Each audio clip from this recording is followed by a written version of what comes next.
I'm Bob Andelman, and this is the Mr. Media Interview. On today's show, I'll welcome Grammy-nominated singer-songwriter Shawn Mullins, whose latest album is My Stupid Heart. In addition to answering my silly love song questions, the Atlanta native will also be performing two new songs live right here, The Great Unknown and Pre-Apocalyptic Blues. Stick around. It all comes down to love.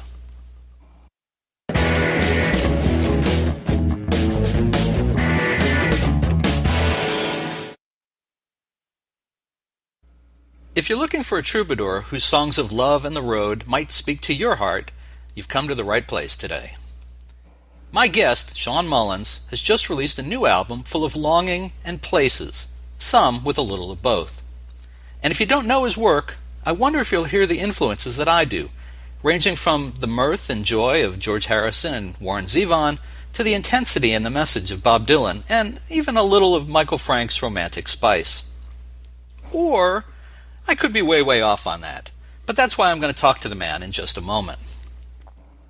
My Stupid Heart is, by my count, Mullins' 16th release, and it's packed full of songs such as the title tune, and It All Comes Down to Love, and Pre-Apocalyptic Blues, songs that you'll be singing or humming along with by the second play. And of course, there's the more serious plaint of Ferguson, which reflects the agony of the Missouri city. Now, Mullins is on tour through at least the end of spring that I know of, including a 4-day birthday bash appearance in Duluth, Georgia in early March, and participation in the Safety Harbor Songfest on April 3rd right here in the Tampa Bay, Florida area. Today, he'll be performing two songs, The Great Unknown and Pre-Apocalyptic Blues. And with that, Shawn Mullins, welcome to Mr. Meat. Hey, how you doing, man? I'm good. Delighted to have you here. Very excited to... I know everybody wants me to shut up and get right to the playing, but we're going to talk a little bit. And I want to start with kind of the serious side of My Stupid Heart, and that's the song Ferguson. There's a line in there, the blood we all bleed is the same shade of red. And it seems like you're saying a pretty clear message to me, but at the same time, in the song itself, you don't mention the city, you don't mention Michael Brown. Tell me a little bit about your thoughts as you're constructing that song. Well, the song started off in a North Georgia cotton field, and it was the actual same cotton field that my grandmother had picked cotton in as a kid. And when she was 13, she left that area and moved to Atlanta. And then since then, my dad's generation and then mine, there was a serious feeling of the loss of one's culture when I stood there in that field, because I didn't even recognize the blooming poppy-like plant of cotton in the summer. I'd never even seen that in my life before that I could remember. And so that was kind of odd. So the song, I think is, I'll give you a little of it. Sure. All of ye fallen fathers and mothers, I hear you calling from deep in your graves. So that was all there. It all just kind of like came in, like songs do. Sometimes they fly in, and I held on to that. The next trip to Nashville wasn't maybe a day too later. By the time I got to Nashville, the whole Ferguson thing was breaking out. Excuse me. I was hearing it on the radio and on my drive up, and I stopped in a truck stop and watched a little bit on the TV. I was like, wow, this is really nuts. I didn't even know this was going on, I spend so much time on the highways and in either music stores, or I just typically don't pay attention. So it was like a kind of a wow, moment. By the time I reached Nashville, more lines were coming to the song, but they were changed. The meaning was being changed, without me even knowing. So Chuck Cannon and I finished that song. We worked on it most of that night, and we talked about the angle of the song, the voice of the song. Is it just about Ferguson? We knew we wanted to call it that, so that it would be a reminder in history to go, this is a song that represents the time that we were in as a people. And I say a people, I mean Americans. when I'm saying that word. And so, like, all of us.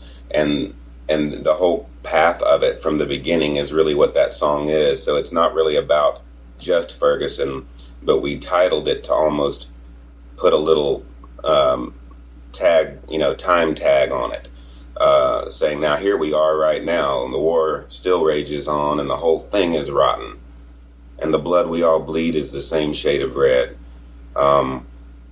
It's about race relations. It's about the lack thereof. It's about how we separate ourselves from each other, and there's still a lot of that, and there's still a lot of injustice, of course, and there's also there's other arguments on it too that I totally am confused. I never can say one way or the other how I feel, when it comes to like police brutality. Obviously, no one wants that. I got a feeling, because I've known a lot of police officers over the years, my guess is that most of them are not practicing that, what they're doing that way. I just don't believe that. So I think it's a very small percentage, and that's getting a lot of attention. But still, the fact that it's happening and that people can be profiled that way, and it lead to a violent situation just because the color of someone's skin is pretty screwed up. So that's kind of where that song, even though we're not talking about any particular place or event or a person even, it's the whole picture. And it starts from the beginning with the slave ships, sailed the great ocean, sold down the river, sold down the Mississippi, working all the way down, white fields of cotton to green fields of cane. So that's kind of the vibe. It wasn't just about Ferguson, but we decided to title it that. And of course, a lot of people said, "Oh man, don't name it that. Don't name it that." And that kind of made us want to call it that even more. So. Now, there's two. It seems to me that there's two things working in different directions here. One is that you're a white guy, but the other thing is you are from Atlanta, and I'm guessing you have probably seen the type of things that have gone on, or seen, not right firsthand maybe, but being in the community, you're aware that things are not always equal between the races and the police and folks. So I'm guessing that Atlanta gave you a perspective that maybe some other people in New York or Boston or other places might not have. Maybe. I mean, certainly Atlanta has had its issues with that stuff. You had Katherine Johnston, gosh, probably a decade or so ago. I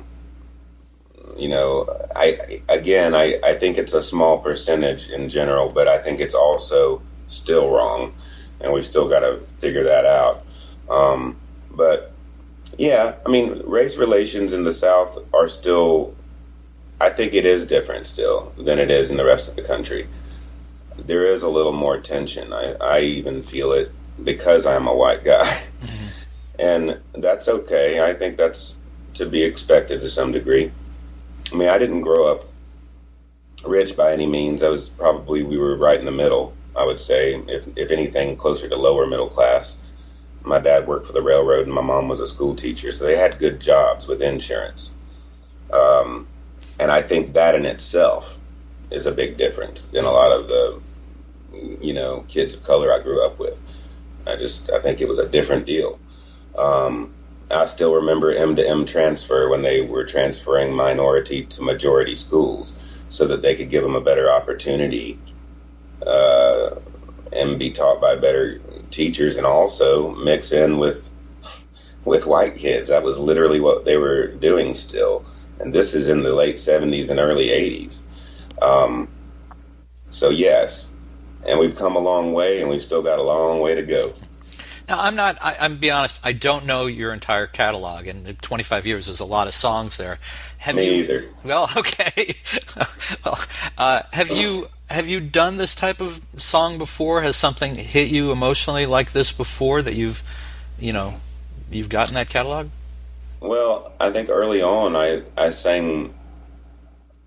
I think in my early 20s I was more. I don't know. I wouldn't say I was more politically minded, but I was quicker to put that stuff in my music. if I believed in something strongly, the first kind of intuition, I'd go with that. What I've learned as a songwriter over the years is that, yes, pleasing yourself as the artist is important to get out those, whatever that is, but dealing with a subject or an ideal or something that affects a lot of people other than yourself is the key to a good song too. You got to move people. Just because it moves you as a singer and a writer, it might not move everybody else. It may, so that is part of it. You find key things that people want to hear, and I think some of it also, though, you mentioned a song like Ferguson is different for me because it's a co-write, so I wrote it with Chuck Cannon, and when Chuck and I write together, it's a whole nother thing than anyone else that I write with, or when I write by myself, for sure. But when I write by myself, it's the closest thing to writing with Chuck. It's a similar feeling that, and I don't know, we have a real interesting chemistry, or we don't, I don't know how we lock into a thing where we can answer each other, and that happened a lot with these songs. Well, I don't know. To answer your question, no, I haven't done it a ton, and I think it's because that Chuck and I were really interested in the challenge of writing that. And the timeliness of it. It was happening right before your eyes. Right. I spent a lot of time over the weekend listening to My Stupid Heart, and so this song kept coming up, and it reminded me of the first song that I could recall growing up as a teen that was kind of a protest song. And it doesn't sound anything like it, but it reminded me of Dylan's Hurricane about Reuben Carter. And that's cool. Yeah, so that's why I mentioned Dylan in the beginning, and I wanted to start with this. Yeah, I was thinking of that. Ferguson, like the death of Hattie Carroll, and that's one of my favorites of the early Dylan stuff too. Mm-hmm. That era, that kind of where he's speaking about real stuff. Of course, he was going into specific people, like and Medgar Evers and all that. It was amazing. I would love to hear someone doing that more now. It's not. I've never felt like. I think stories are important for me to the degree where I want to put in some stuff that is in the imagination, and it's not always just a history thing. But I love mixing real history in. I love kind of writing from a perspective of, let's say, 150 or 200 years back. I've done that a bunch, and I love doing that. One of the other themes, and we'll come to the love songs in a minute, but one of the other themes that I picked up on, I think, was the new album references plenty of places. I mean, Ferguson, obviously, but Portland and Alabama and Oakland, which suggested to me that you either get inspired by the road or you keep a map nearby when writer's block hits and you throw a lot of darts. So I'm wondering which it is. It's definitely the first.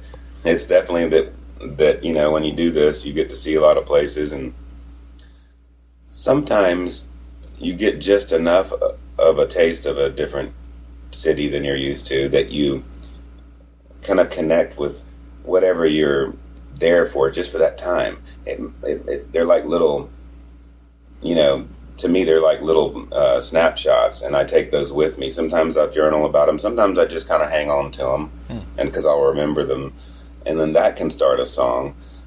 Or just from the literal travel that you do, what towns are nearby. Like when Max and I were writing Gambler's Heart, he came to me with, "Oh brother, let me take my rest and leave this wild and wicked west." And I was like, woo. Yeah, that's a great line. And I was like, man, you inviting me in on that? And he was like, yeah. So I already knew that if it's in America, we're going to be talking about the West, and it had this vibe to it. And so, yeah, we made it kind of around the time of the San Francisco Gold Rush and all that. And then we tried to pick towns that would be nearby. And he mentioned that Steve Earle had a song called Calico.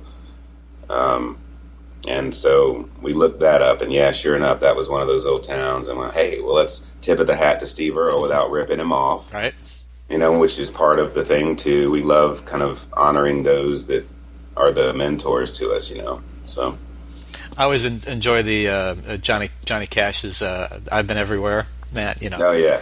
And I think that was one of those things where he was throwing darts at the map, going, "Let me see, I've been all these places. Why don't I just make up a list and reorder the towns so that they rhyme?" Right. Is there any particular song that over time has inspired you more than any other? A song in particular? Or no, a place. Like, is there any place that you've been that has inspired you to write, more songs or reference it? The Northwest. For some reason, the Northwest. Just kind of, it's always been a place that I want to write when I'm there. I don't know why that is. Interesting. And the West Coast in general can be that way for me. I don't know if it's a laid back nature of the people, or if it's the landscape or the air. I don't know what it is. The water, maybe. All right. I love the ocean. Whenever I'm near that, I feel kind of a little bit freer with, the creative stuff. And cool. Well, are you feeling a song coming sure. up? Well, yeah. The first song that Shawn is going to play for us is "The Great Unknown." Do you want to set this up at all? Or do you want to just jump in? Well, basically in all little towns around the world, there's someone sitting in the corner bar there, stuffed into the corner with an acoustic guitar or a keyboard or whatever, tip jar. Terrible looking stage, that's got God knows what in the thick shag carpet there. And, there's just, the song starts at that stage and it works itself out until by the end of it, you're kind of out there in space somewhere. So it's called The Great Unknown.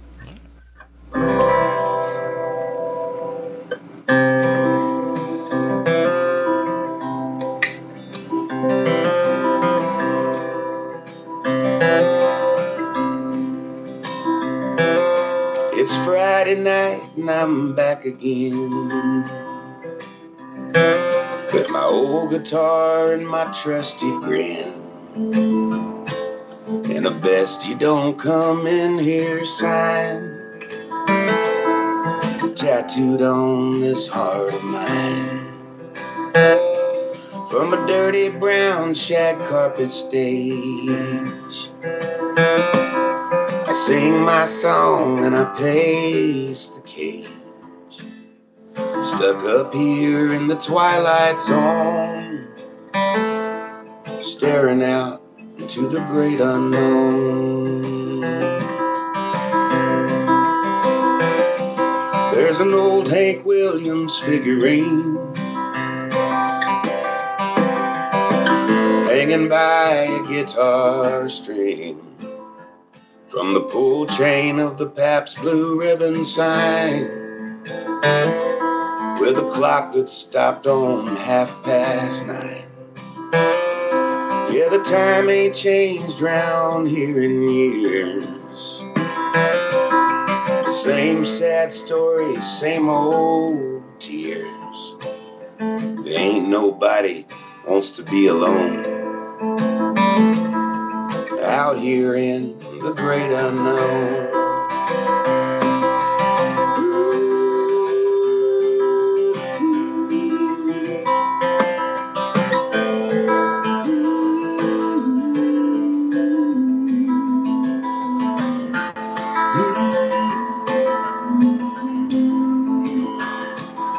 You can find a stool there at the bar,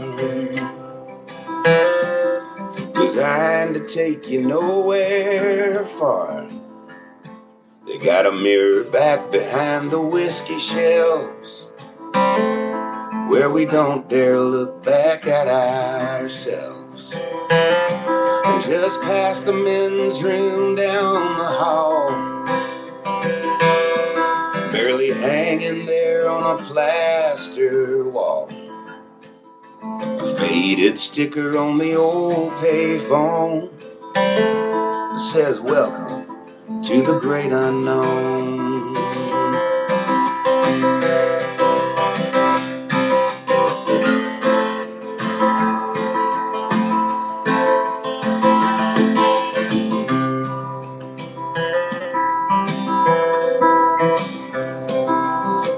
out beyond the yonder star. It's all up in there where you are. By some cosmic wind we're blown out into the great unknown. Hopes and dreams and ash and dust, it all seems to either rot or rust. Souls wrapped up in flesh and bone, heartbeats in the great unknown.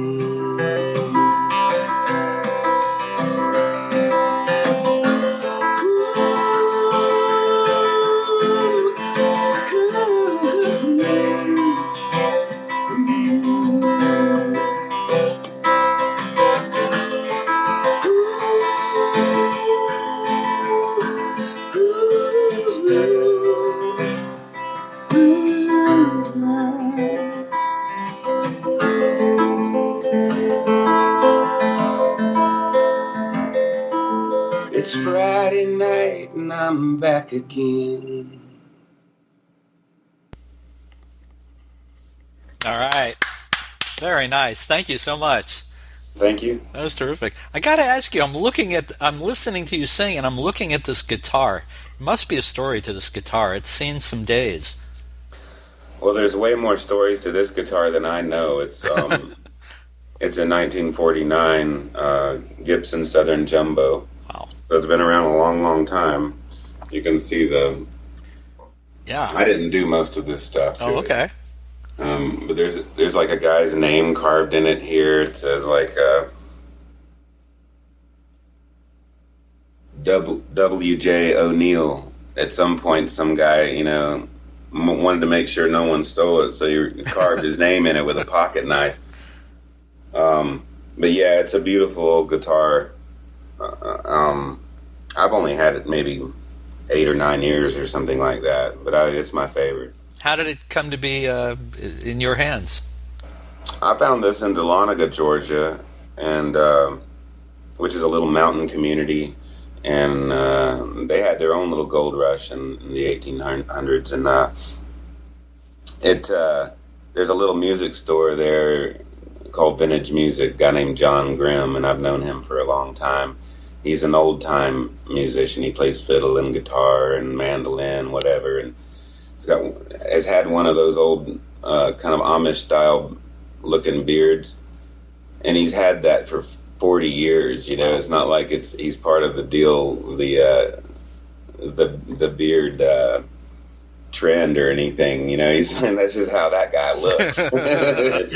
And but John's amazing. But he's just one of these guys that always has old guitars in there. He's always been a collector, and he didn't really want to part with this one, and it took me a long time to get him to let go of it. So. Yeah, very cool. Very cool. Yeah. I wanted to ask you. Normally, I wouldn't bring this up. I wouldn't ask someone about their private life, but reading the bio that's gone out with the new album, there's a lot of explanation about what's been going on with you, with wives and kids, and I was just kind of astonished by that. Is it because you've been away from recording for 5 or 6 years that there was a need to explain this, or you just want your fans to know what's going on? Why so much detail? Well, I think one of the first questions I was asked upon the bio was, where did the songs come from? And the only honest explanation I could come up with was they came from a lot of heartache and pain, and even the songs that aren't like a song like My Stupid Heart, for instance, is literally about the way one feels, or at least the way I felt, after a third marriage not working out, and it was a fast one too. It was only a 6-month marriage, but we were together a couple of years. And at that point, I felt really, obviously you feel unsuccessful as a human in a way that you can't find a partner. I mean, that's how I started to feel. Although I've had wonderful relationships with all three of my wives, and they were wonderful. And I'm in, I still am good friends with two out of three of them, and I miss the other one. I would love to be in contact with her. So I think I'm kind of that way. I don't really talk a lot about my private stuff, my life that way on Facebook or any of that, and I don't tend to put it in my songs. So I thought this is an opportunity to let people kind of know where I have been for several years. That was part of it, was letting them know why there hadn't been a record. It's because my life's kind of been turned upside down, and I had to kind of figure out how to turn it back around and get it together. Although, I will say this, my relationship with my son's been wonderful the whole time. I have one child. You said kids, but I do have only one kid that I'm aware of. And, oh, you musicians. Yeah, right. Did you ever see that movie Sugartown? Sugartown? No, I don't think so. I think it's called Sugartown. It was a great little movie, like a little indie film. It had John Taylor from Duran Duran in it, and he was awesome. And he was, in the movie, he's married to Rosanna Arquette, and he's like a, kind of an aging rock star, and she's the wife of the aging rock star, and it's fantastic. And there's one scene where they're talking about basically a little kid shows up at the doorstep. It's been dropped off, and it was a fan from 8 years back. Ooh. And he does the math, and he goes, "Wait a minute, honey, there's no way it could be that, because that was a blowjobs only tour," Oh God! But yeah, not so much with the folk singers. We're a little bit more tame than the rockers, I guess, or at least people think we are. Well, my advice to you is don't marry again. I think you're probably right. Live in sin. I've already told my wife that if something ever happens and I survive her, I will not marry again. I do not want everything that comes with it. I love women. There won't be any doubt that there'll be women, but there'll be no more marrying for me. So I hear you, man. I'm been there, done that. I think it's also kind of an old. I think it's a beautiful thing when there is a couple, when they make it work, and because I've seen that happen in my own family. My sister and her husband, they make it work, and it's just a beautiful thing, and it's the right thing. And but I think a lot of times it's not the right thing. Men and women are very different than they were 100 years ago, when marriage was just kind of coming around to being what it is. It hasn't really been around that long as we know it. Mm-hmm. Before that, it was really kind of, people got married for, to marry incomes together in families, or they were arranged. And that was pretty much for the same reason, to kind of build the wealth of a family and to put them with good stock or whatever. And, so it's kind of funny to me that we still, I know it's also, you got the whole religious angle of it, and I get that, but that's not really how I look at it at this point. You can only imagine, right? Mm-hmm. After 3, I'm kind of maybe we're in a time, or at least I am in a time in this modern age where that's not going to really be the thing. It's not going to necessarily work out. Well, you've certainly tried it. Yeah, well, people's roles are very reversed, or just kind of toppled at this point in marriages. So people, it's hard. You have to be able to work out who's going to do what in the relationship too. Whose responsibility is this or that, or do we do it all together? And a thing like me, I'm gone a lot, so that's hard. And if you don't go with, I've seen that work out, where the wife or girlfriend or boyfriend or husband or whatever goes with the artist, and they, Willie Nelson's been doing that for years, where he takes the whole family out, so, but he's had 5 wives, or at least 5, I think. So. At least, I think, yeah. Yeah. All right, so, but you're a guy who's, obviously, you've had your heart broken a few times, but the new songs, the songs on My Stupid Heart, they to an outsider, they seem to come from a guy who's still got a lot of love in his heart. These are, absolutely. I think, a guy wants to I would think that going to see you on Valentine's Day would be a great thing for a guy to take his girl to, and yet we're talking about the things that have gone on, and of course you drop in some a little zinger here and there, but you don't seem like you don't sound in the music like a bitter man about any of this. I don't feel bitter. I don't. I mean, I feel lucky to have loved the way I have, and I do continue to love. I mean, I think that's what it's all about, and that's why I added that song. It all comes down to love on the record. Great song. That is. Thanks. Yeah, that's a good one. I love it, and that's a Chuck Cannon, and that's the kind of thing. That's kind of the essence of the whole record. That's really what I wanted people to get out of it. It's not really about heartbreak as it is. What do you do with heartbreak? You keep loving, I heard that song even as I was falling asleep last night. I kept hearing "It All Comes Down to Love." Who's the little child's voice at the beginning, by the way? That's my son Murphy. Yeah. Well done. Yeah. Yeah, he loved that. He thought that was so cool that he got to be on the record. I bet that was very cool. All right, so I could keep talking forever, but I know we want to get another song in here. So sure. The second song you're going to play is Pre-Apocalyptic Blues. You got it. Is there? Yeah, I didn't think I would. Is there a story of any kind behind it? It's a very striking title. Oh, thanks. Well, Tom, who I think you met earlier, he was helping us with the with all of our production here. Tom and I have written together a bit. He plays bass and great sax player too, great singer. He's out with me a lot on the road, and we had the chance about a year ago to write together when we had a day off, and down in Florida we were actually at the 30A Songwriters Festival, and we started watching TV at the same time. It's one of those things where you either probably do one or the other. You watch TV or try to create something, but in this instant it actually worked out pretty well because we came up with this song after watching shows like The Walking Dead and Naked and Afraid, I believe.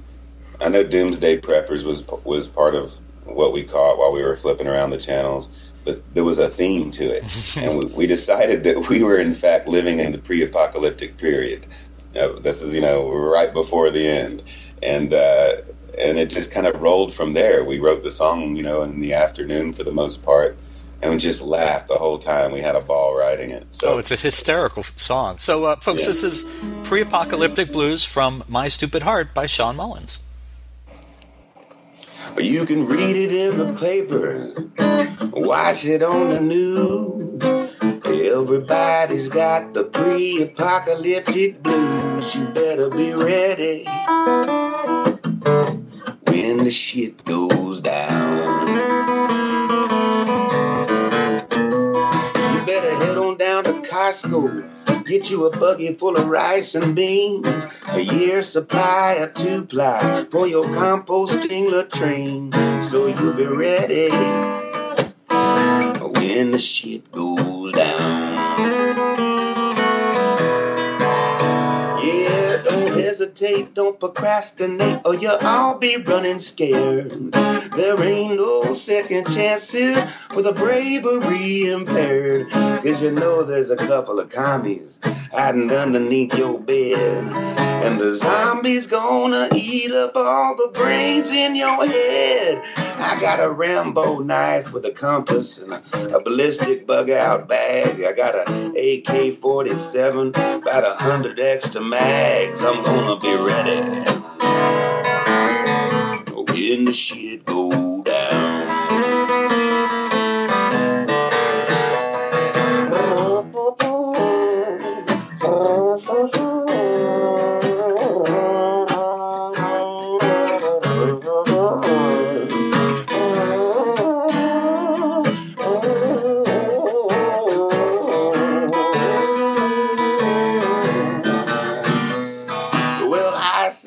Al-Qaeda, about 1 billion red Chinese.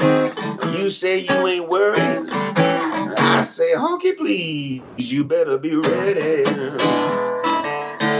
when the shit go down. By magic jacuzzi, there's an Uzi and an RPG. Got a Stinger missile mounted on my SUV. They won't get to me no matter who they are.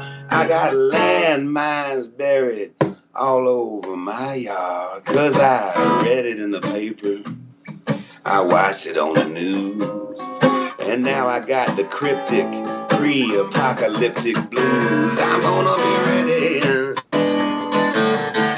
when the shit goes down. Hey, will you be ready when the shit goes down?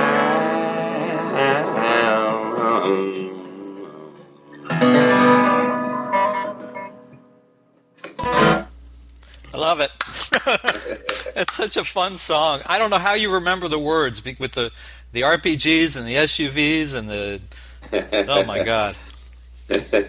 That song, your record company needs to slip that song under the door of the producers of The Walking Dead. That would be... for the Fear the Walking Dead, the prequel show, they could probably slip that in, you know? That'd be pretty cool. That would be fun. That would be fun. Have you had much luck placing songs with TV or film? Because it seems like it'd be a great fit.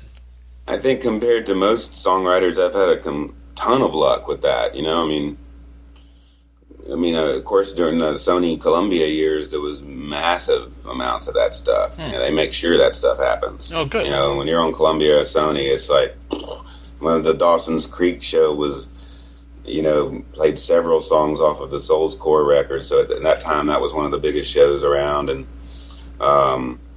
you know, shows like Party of Five and then, you know, a couple of years back, Scrubs used my song All in My Head as one of their things, and it ended up on their soundtrack. And,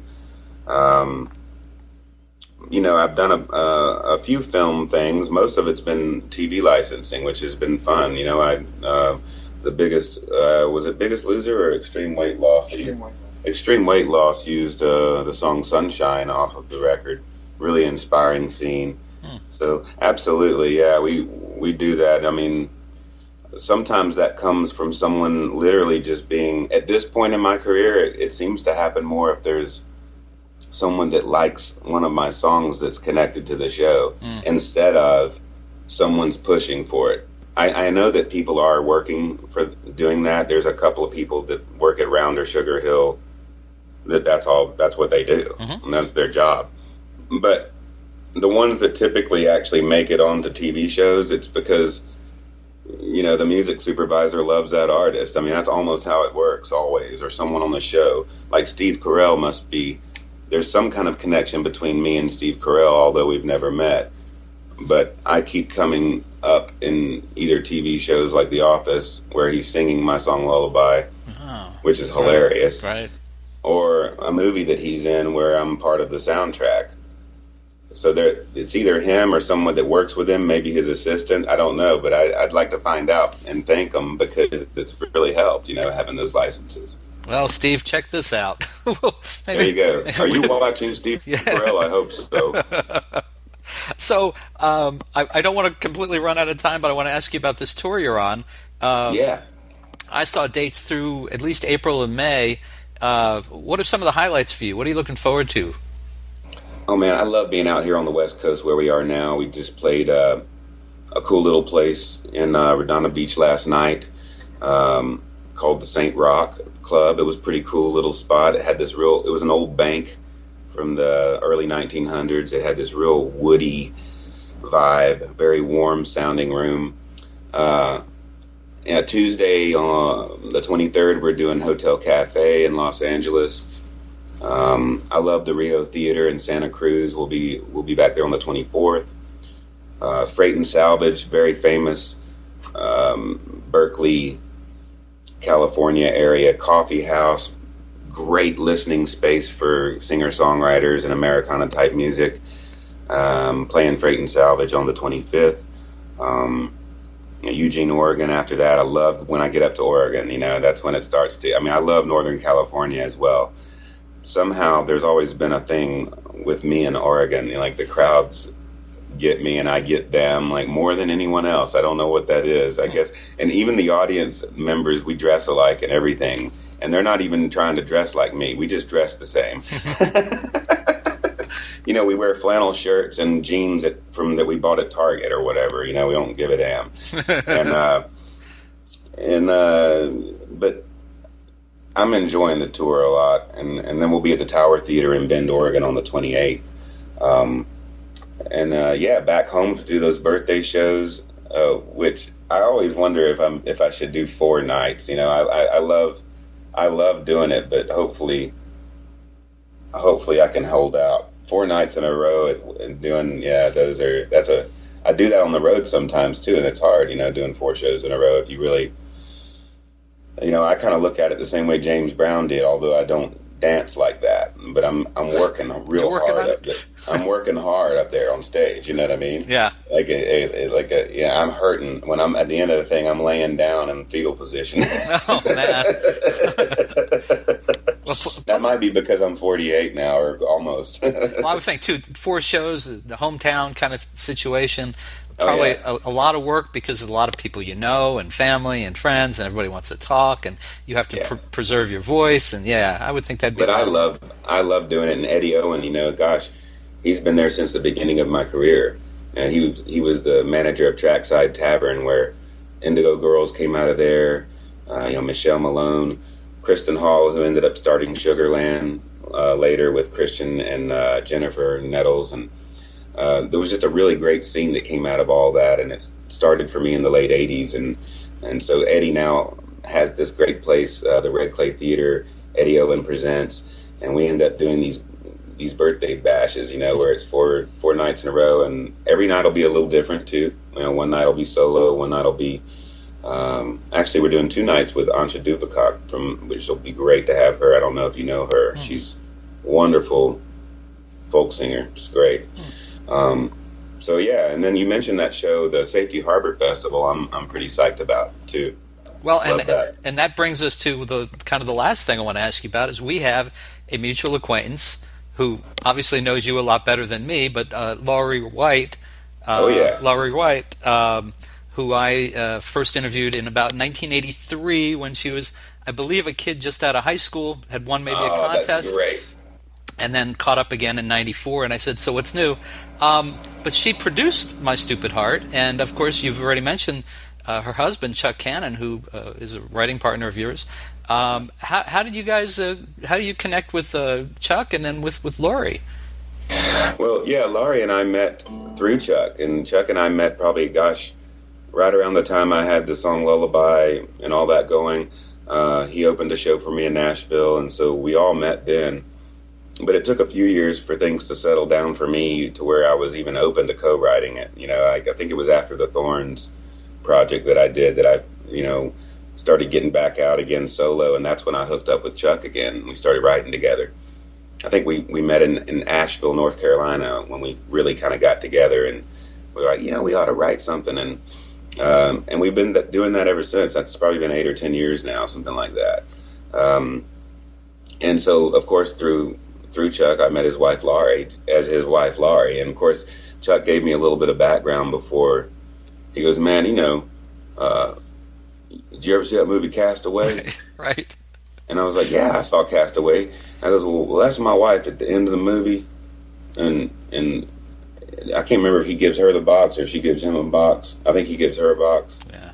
And they're at the crossroads, kind of in one of those crossroads scenes. I think he gives her the box because he's finally completing the delivery.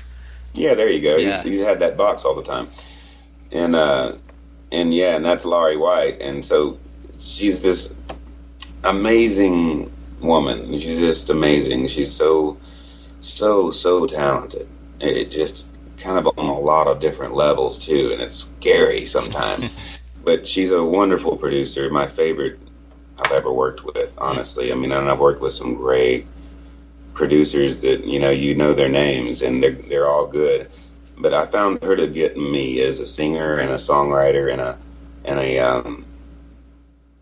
a deliverer of song. She got that more than anybody else has gotten it, where it's almost like another me, but a positive version. Because what happens is you start to beat yourself up in the studio, and you get real. If you're not careful, it can like implode, and everything can kind of, turn down and negative. You can beat up yourself a lot on a singing part, or how to present a song if you haven't sang it at least 100 times. Sometimes you're working out what to do, and she's the kind of person that gets you so well. At least me, she got me so well that she would go, "No, it's exactly what you're doing. That's it right there." And don't be afraid to take it to the next level, which is how she got the vocal out of me in Ferguson. And it all comes down to love, all that stuff at the end where I'm screaming up high like Prince does. I didn't even think I could do that. I didn't know I could do that. I had no idea. And I've been singing my whole life. And so she goes, "Go for it." And I went, and I kind of made my voice, and I was like, "Oh, wait, check this out." Boom, I was like, "Whoa, it's a blast. This is so much fun." And so there was a freedom in working with another producer that I actually didn't, part of it too, Bob, was that I didn't produce. Like, I literally kind of was like, I'm just going to be the artist. Of course, I'll have an opinion, but I'm going to let you kind of be the decision maker on this stuff. You're going to have, and she just took that and protected it like it was a little baby bird or something, It was wonderful. Good working with her. Well, it's funny. In getting prepared to do the interview with you today, I pulled up my 1994 Two-Step magazine interview with Lari and reposted it so that we could connect it to this interview. And in that interview, 1994, she talked about how she planned to be producing music as much as she was, because she sings and she does her own thing, and she appears with Chuck. I guess they have their own act. But she intended in 1994, she said she would be producing albums. And so it was so fascinating when I had seen in your bio, Lari White mentioned it in there. It was just like, wow, small world. Well, try to find another female music producer that sold 1 million records or more. Go check that out and see what names pop up other than Lari White. And I thought that was pretty interesting. And that's on an artist that you wouldn't even expect her to work with in a way. Toby Keith. It was the best sounding Toby Keith record that's been produced. Not that I'm a Toby Keith fan by any means, but I've listened to that record in particular, and I A-B'd it with other records, and blew the other ones out of the water. So she's that level of whoever she's working with. She can tap into the sound they're trying to get and make it the best sound, She's really something. Well, nobody's going to take points away from you if you did like Toby Keith, so don't sweat that too much. Oh, I didn't know how you felt about it. People either like it or they don't. I don't really care either way. I don't have the records, but I'm sure he doesn't have mine either. Oh, you never know. I doubt it. Toby, I think you should get this one. All right, so listen, folks. You can find Shawn Mullins' terrific new album, his 16th overall, My Stupid Heart, in great stores everywhere, or you can order it right now at a great price at MrMedia.com. If you are watching the show on MrMedia.com, somewhere below the video, either on the left or the right, you will see the album cover. You can click on it right now, or any of the other album covers. Click on it right now. Download the music digitally if you like, or you can order it on CD. Amazon will have it to you in a day or so. And, we hope you'll do that. And, Shawn, your website, I believe, is ShawnMullins.com? That's right. Right? You're on Twitter. You're on Facebook as well? Yeah, I don't do it. I'm not real active on the Twitter, but we do the Facebook thing a pretty good bit, yeah. All right, very good. Especially when I'm on the road. When I'm at home and doing the family thing, I kind of go radio silent, but when I'm back on the road, or if there's something kind of significant going on musically, we get rolling on Facebook again. I guess it's just part of the deal now, See, now when I'm home with the family, that's when I spend all my time on Twitter and Facebook. And when I'm on the road, away from the family, I go and do fun things. But that's just me. Shawn Mullins, it has been a great pleasure to have you here. The songs are wonderful. I appreciate the two live performances. And thank you so much for joining us today on Mr. Media. Thanks, Bob.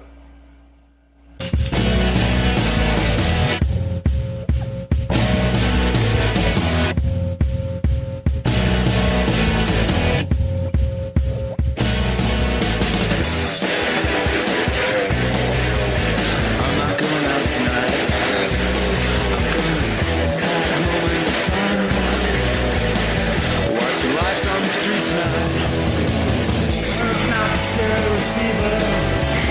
Turn your back on the deceiver. It's a bad idea to believe her.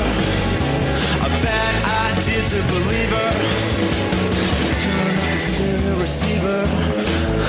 Turn up the stereo receiver. Mr. Media is recorded live before a studio audience full of Shawn Mullins fans who don't think there's anything wrong with the man's heart in the new media capital of the world, St. Petersburg, Florida.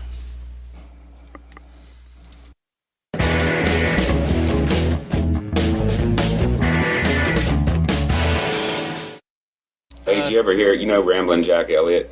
I know the name, yes. All right, so Christofferson told me one time, I mentioned something about Ramblin' Jack Elliott to him, and Chris goes, you know why they call him Ramblin' Jack Elliott? And I said, well, I don't know, I figured because he was a rambling man, he traveled all the time, and he goes, yeah, that's what everybody thinks. It's because he won't shut the fuck up. Oh my God. Can I use that as an outtake? That's wonderful. That's a great story. Would that be a problem? Yeah. Huh? Would that be a problem if I use that as an outtake at the end of the show? No. Okay, I'd love to. I'll just splice that in at the very end of the show.